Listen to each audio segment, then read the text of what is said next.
My name is Gerald Monroe. I am 71 years old. I have rough hands from 40 years of working in construction. I have a bad knee that pops every time I climb the stairs. I wear the same brown cardigan my wife bought me for Christmas in 2008, and I still sleep on my side of the bed, even though the other side has been empty for 8 months now. I am not a complicated man. I never wanted a big house or a fancy car. I wanted a garden, a good cup of coffee in the morning, and the sound of my wife's voice telling me to stop, leaving my boots by the front door.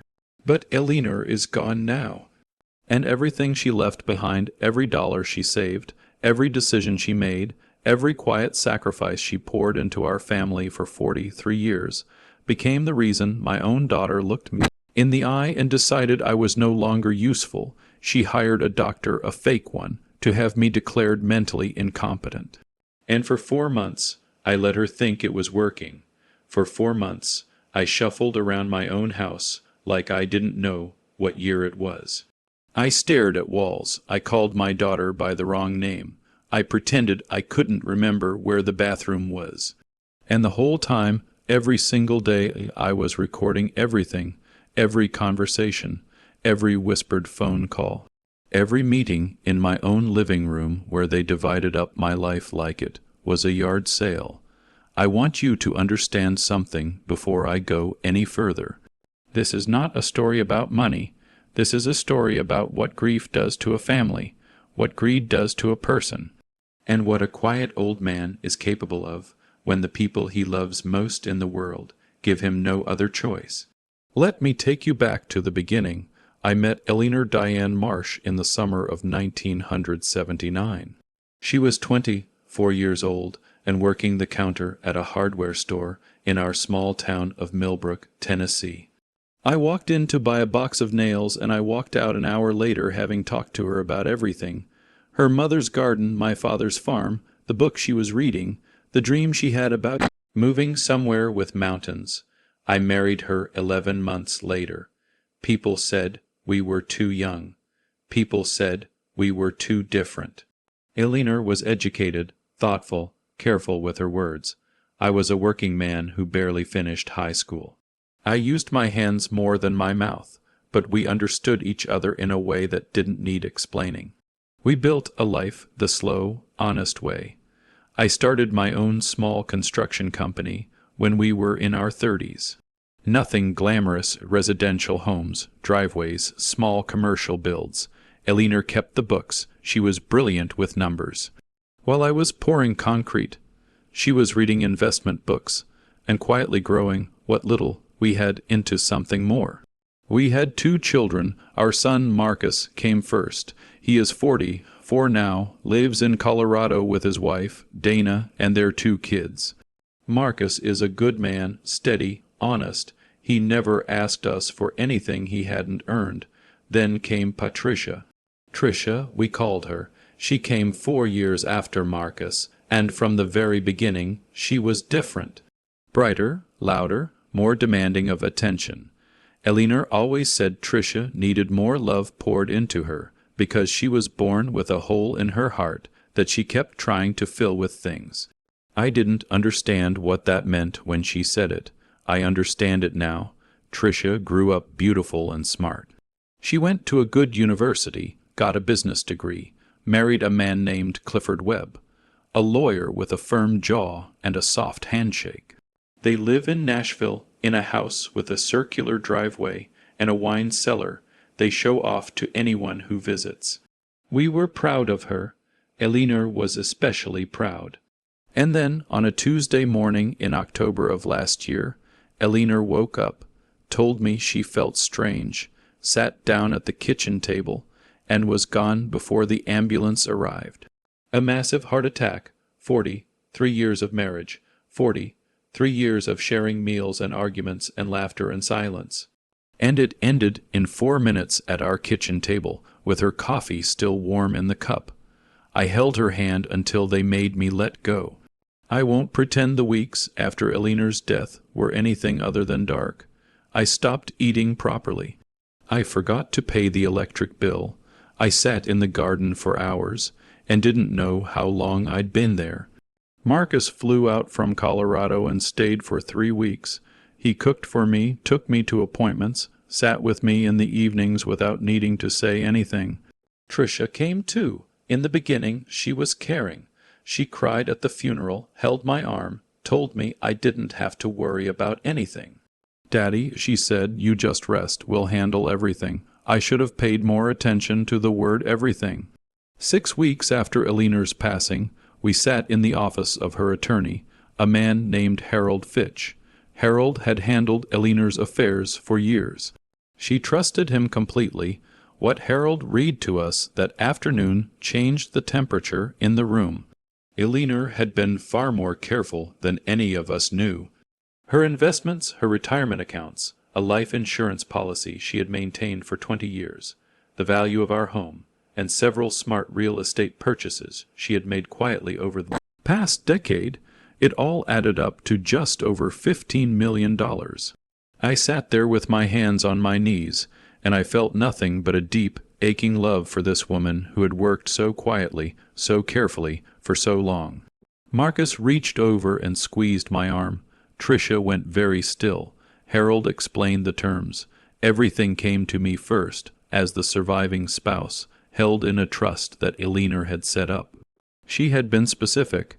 The trust gave me full control of all assets during my lifetime. Upon my death, the estate would be divided 60% to Marcus, 40% to Tricia. There was a pause after Harold finished reading. Then Tricia said, very carefully, "And if Dad were ever incapacitated, unable to manage his own affairs." Harold looked at her over his glasses. "In that case, a court-appointed conservator would take control of the trust.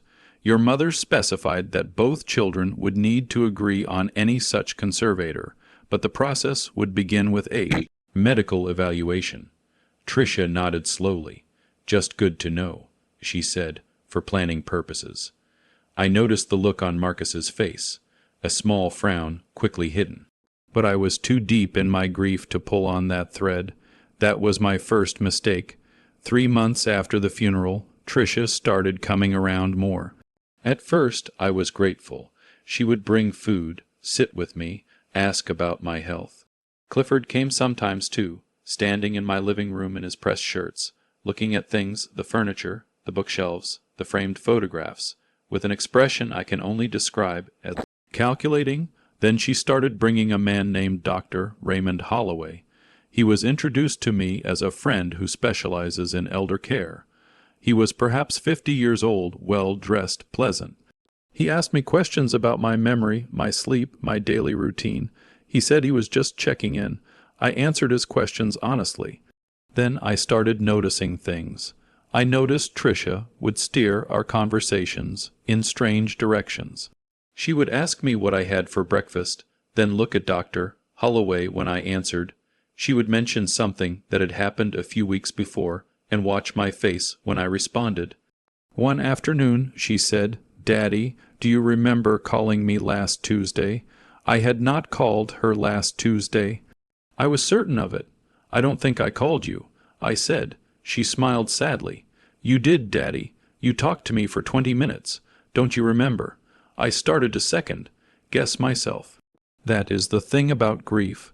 It does affect your memory. It does make you foggy. And Tricia knew that. She was using it. But then came the moment I knew something was terribly wrong. It was a Thursday evening. I had come downstairs for a glass of water and heard voices in the dining room. Tricia and Clifford and Dr. Holloway talking in low tones. I stopped in the hallway. "He's showing consistent signs," Dr. Holloway was saying. "With the right documentation, we can support a filing within 60 days.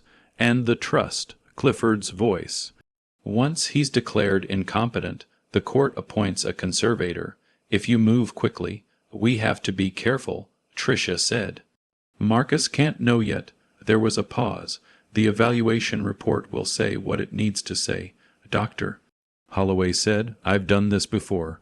I stood very still in that hallway. My heart was beating, but the rest of me was completely quiet. I thought of Elinor. I thought of 3 years of honest work. I thought of my daughter at 3 years old, running across the yard to me with both arms out. And then I made a decision. I walked back upstairs. I did not confront them.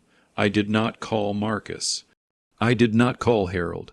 I went to my bedroom, sat on the edge of my bed, and I thought for a long time. And then I went to the electronics store the next morning and bought 3 small recording devices. What came next required something I did not know I had. Patience. Cold, deliberate patience. I began the very next day. When Tricia arrived that Friday afternoon with Dr. Holloway, I was sitting in my armchair with the television on too loud. I looked up at them with slightly unfocused eyes. I said, "Oh, Patricia, I didn't hear you come in." She looked at Holloway. He made a small note. "It's Tricia, Daddy. You always call me Tricia." Of course, I said, and looked back at the television. I had placed one recording device under the lip of the coffee table. Another was tucked behind a book on the shelf beside the dining room door. The third I kept in my cardigan pocket, activated whenever certain conversations seemed to be starting. Over the following weeks, I gave them exactly what they were looking for.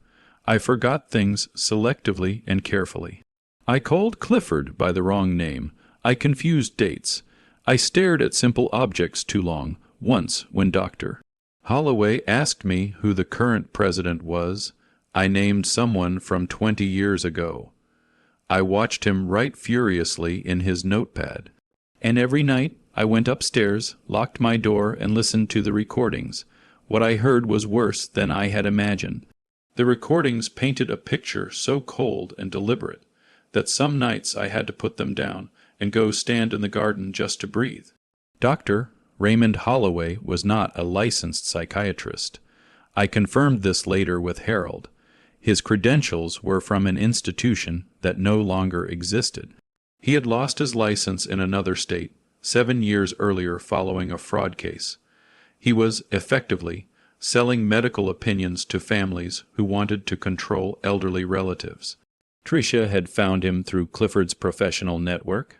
She was paying him $8,000 for the full evaluation and documentation package, including a formal written report declaring me unfit to manage my own affairs. But the part that stayed with me, the part I have never fully recovered from, was a conversation I recorded on a Saturday afternoon in December, when Tricia and Clifford were in my dining room, and thought I was napping upstairs. The 60-40 split is ridiculous, Clifford was saying. Marcus didn't do anything. He lives in Colorado and flies in for holidays. I know, Tricia said. Your father is going to give everything away. He doesn't know what he has. He'll let Marcus manage it all, and we'll end up with whatever's left. He's not going to give anything away, Cliff. We don't know that. He's old and he's lonely and he misses Elinor. Those are exactly the circumstances where bad decisions get made. We need the conservatorship filed before he does something we can't undo. A pause, then Tricia's voice quieter. Do you think he suspects anything? Look at him, Tricia. He called me David last week. He thought the gardener was the mailman. He's gone. Silence. Then Tricia said something I will carry with me until my last breath. She said, "Good." One word. Just good. That was her father she was talking about. The man who walked her down the aisle. The man who drove 4 hours in a snowstorm when she called crying during her first year of marriage. The man who sat beside her mother's hospital bed for 6 days when Tricia was 16 and had appendicitis, never leaving except to eat. Good. I sat with that word for a long time, and then I called Harold Fitch. Harold listened to everything without interrupting me. When I finished, there was a long silence on the phone. Gerald, he said at last, do you understand what you're telling me? I do. And you have recordings, weeks of them. Another silence. Then, how long have you been doing this? About 2 months at that point, but I kept going. Harold was quiet for a moment. You should have called me sooner. I needed enough, I said. I needed everything. I heard him exhale slowly. All right, here is what we are going to do. Harold connected me with an attorney who specialized in elder law and financial fraud.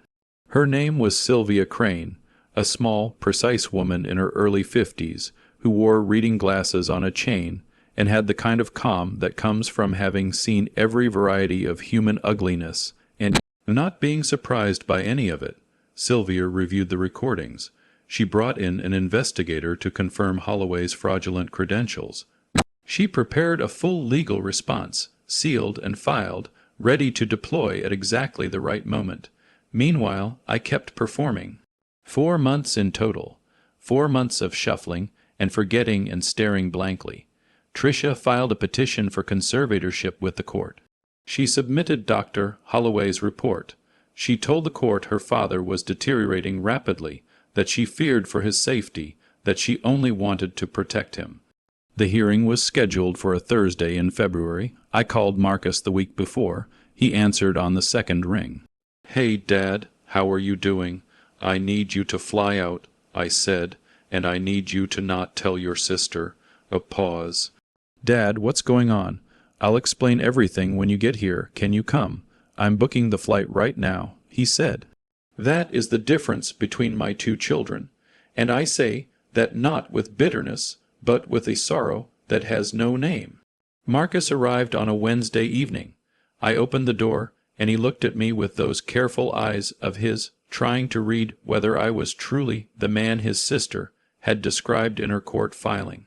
I made him a cup of coffee and sat him down at the kitchen table, the same table where Elinor had died, and I told him everything. Everything. He didn't speak for a long time afterward. When he finally looked up, his eyes were wet. "She filed the papers, Dad. Tricia actually filed, I know. And you've been doing this for 4 months, alone. And not entirely alone, Harold knew, and Sylvia." He put his head in his hands. "I should have seen it. I should have been here more after Mom." "Don't do that," I said. "This is not your burden. You have your family. You're my family, Dad." I reached across the table and put my hand on his arm. "I know, son. I know." We sat there for a while, the 2 of us, in the quiet of that kitchen, and I felt Elinor everywhere. In the curtains she had chosen, in the plants on the windowsill, in the small calendar on the refrigerator with her handwriting on it, appointments she would never keep. "Tomorrow," I said, "I need you to sit behind me and say nothing. Whatever happens, say nothing until I tell you." He nodded. "Can you do that?" "Yes," he said, "I can do that. The courtroom was smaller than I expected." I wore my dark suit, the one Elinor made me buy for Marcus's wedding 20 years ago, which still fit because I had never been a man who ate too much. I had polished my shoes the night before. I combed my hair carefully. Sylvia sat beside me at the table. On the other side of the aisle were Tricia and Clifford, and beside them Dr. Raymond Holloway in a gray suit, looking confident and comfortable. Tricia did not see Marcus come in and sit in the gallery behind me, or if she did, she said nothing. She did see me, though, and something passed across her face when she looked at me, a flicker of discomfort that she quickly arranged into an expression of concern. The judge was a woman in her 60s, named the Honorable Catherine Morse. She had sharp eyes and a no-nonsense manner that I immediately respected. The hearing began. Clifford's associate, a younger attorney named Brett, presented the petition. He described my supposed deterioration in careful, clinical language. He submitted Dr. Holloway's report. He painted a picture of a grieving, confused old man who needed to be protected from himself. I sat very still. Sylvia made a few notes. Then Dr. Holloway took the stand. He was smooth. He spoke with authority. He described his evaluation of me, the clear signs of cognitive decline, the safety concerns he had documented. He said it was a compassionate measure. He said he was only thinking of my welfare. He said a lot of things. And then Sylvia stood up. "Dr. Holloway," she said pleasantly, "could you state your full name and the institution that granted your psychiatric license?" He did. "And could you confirm that your license is currently active and in good standing?" A brief pause, of course. "Interesting," Sylvia said. She handed a document to the judge.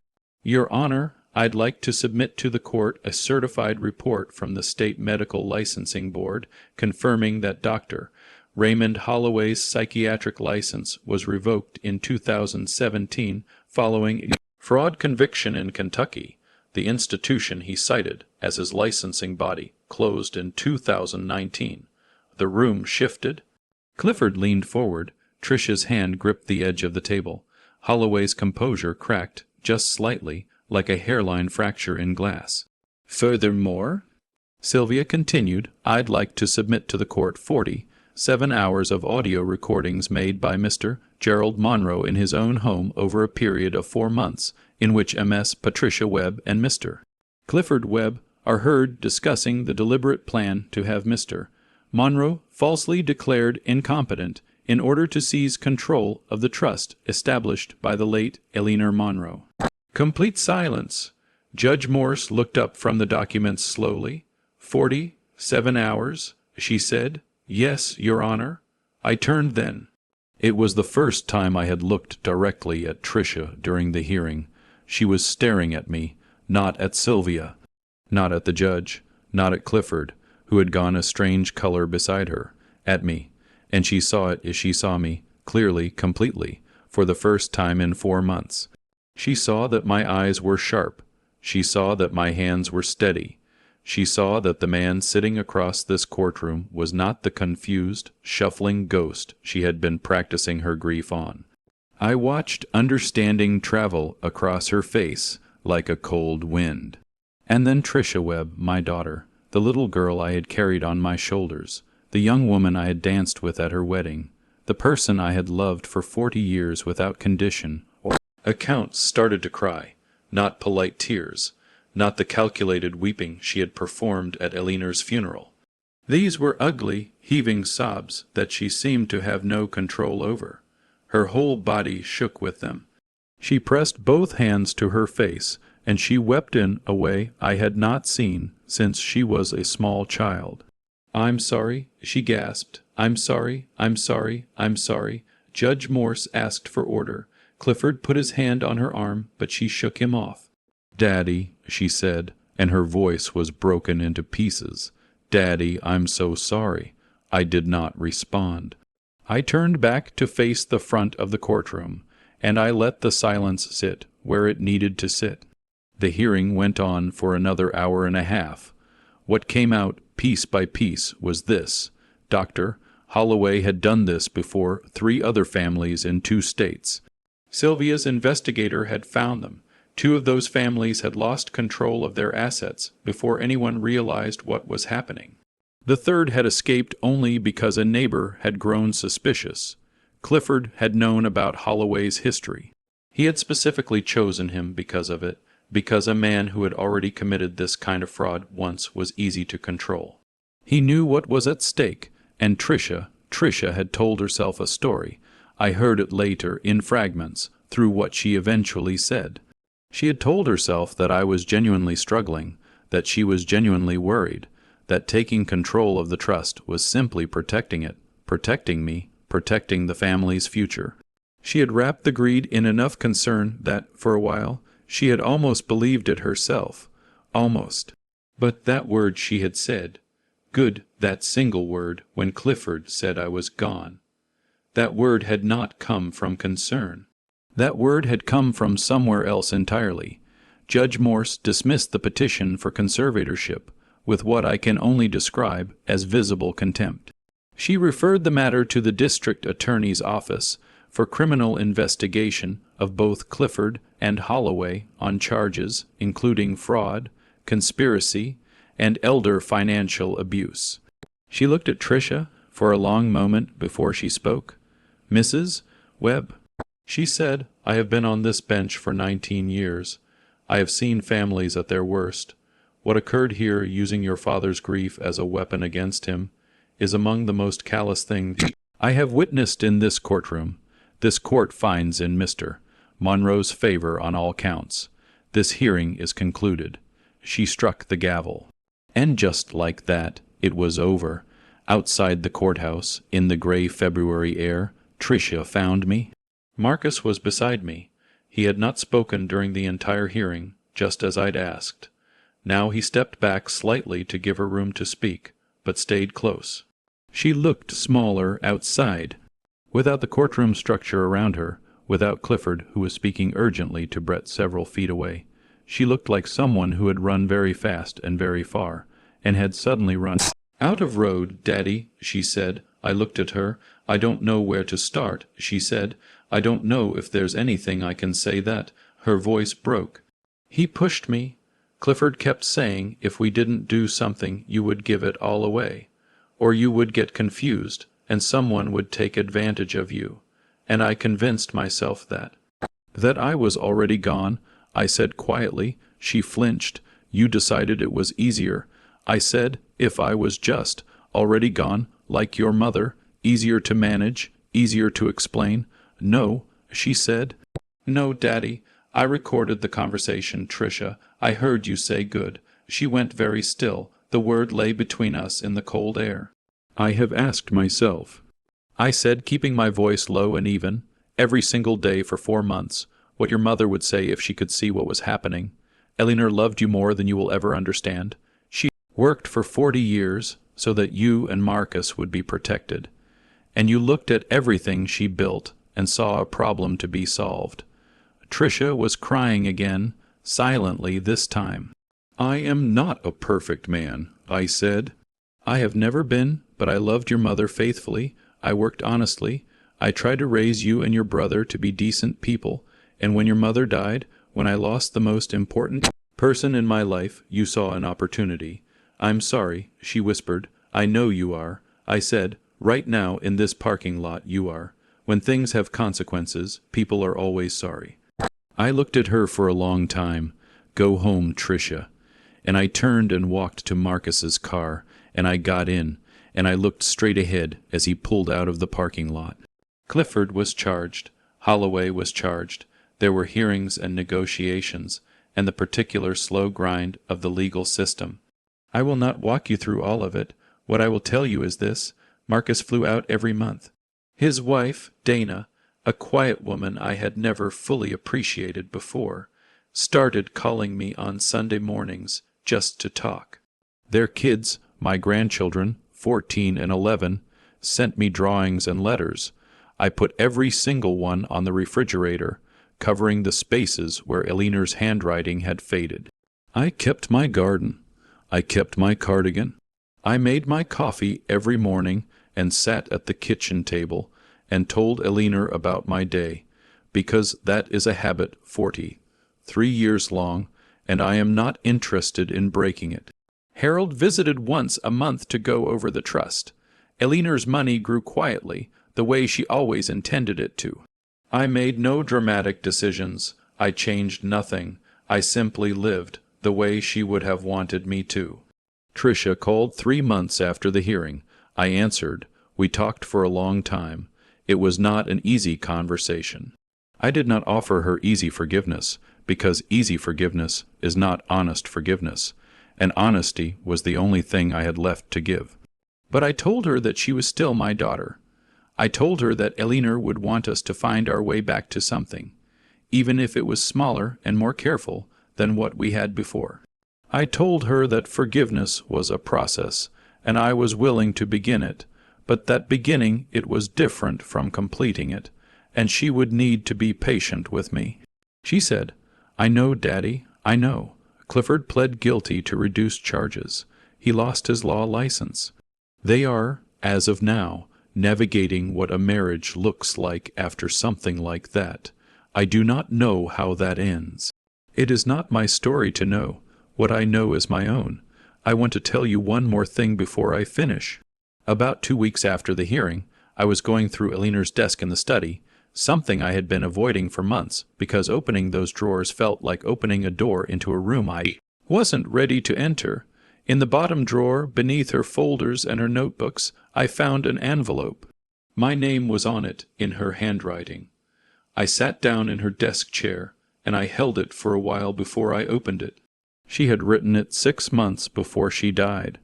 I don't know how she knew, perhaps she didn't know, Perhaps she was simply being Eleanor, thorough and careful even in the things she couldn't predict. The letter was 3 pages long. I won't share all of it. Some of it is mine alone. But near the end, she wrote this: "Gerald, if things ever get difficult with the children, and I say this knowing both of them, their strengths and their failings, I need you to remember something. You were never the quiet one in our marriage because you had nothing to say. You were the quiet one because you were always watching, always thinking, always seeing things that other people missed. That is your gift, and it has always been your strength. Don't let anyone mistake your silence for weakness." I never did. I read that paragraph 4 times, and then I put the letter back in the envelope, and I put it in my breast pocket, close to my chest, and I went to make myself a cup of coffee. Let me speak directly to you now, whoever you are, wherever you are watching this. I am not telling you this story for sympathy. I am not a man who needs sympathy. I am telling you this because I believe there is something in it that matters. Grief is one of the most powerful forces in a family. When someone you love dies, it reveals things that were always there, underneath the surface, waiting. Grief strips people down to what they actually are, and sometimes what is underneath is not what you hoped. But here is what I also know. People are not only one thing. Tricia is not only the woman who said good in my dining room. She is also the little girl who made me a Father's Day card out of construction paper every year until she was 12.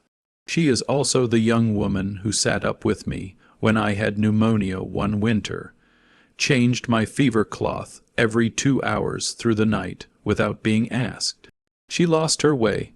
Grief and greed and a husband who kept pointing her in the wrong direction. She lost her way.